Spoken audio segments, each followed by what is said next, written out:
there's an inherent mistrust between a buyer and a seller whenever we get on the floor. So I know that we like to think, okay, we're someone with integrity, we're someone who always tells the truth. But when it comes to buyers and sellers, there's always been a very big gap in terms of the buyer doesn't trust the seller. And so I had to do the double click and understand why. Why is there this gap between inherently a buyer and a seller, regardless of what they're buying and selling? So really it's going to come down to the goals. So when we think about a buyer, the goal of a buyer really is going to be, how do I solve the problems that I'm incurring, and how do I use the fewest amount of products to do that? So whenever I have my buying hat on, and I'd encourage you to put your buyer hat on, whenever you're buying a product, usually I'm trying to get in and out and solve a problem that I currently have, and buy the fewest amount of products that I can do to solve that problem, and buy them at the lowest ticket price, and especially the lowest ticket price relative to others. The goals of a seller, however, I want you to transition for a second and start to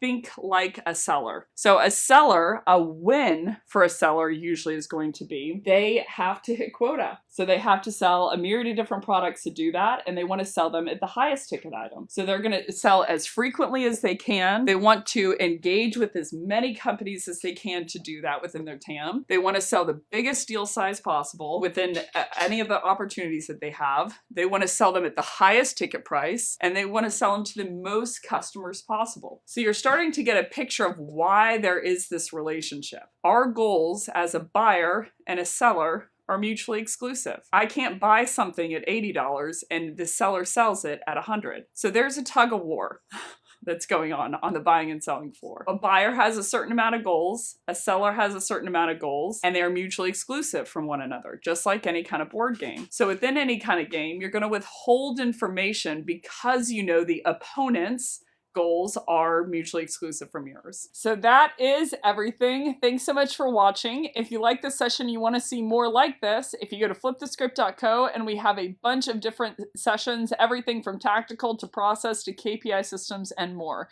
And if you really like this session and want to help us out, if you go to Flip the Script on LinkedIn, give us a follow and tag me in Flip the Script if you want to see anything else in terms of topics, or if you want to give us your feedback. But either way, thanks for tuning in, and I hope you have a great rest of your day.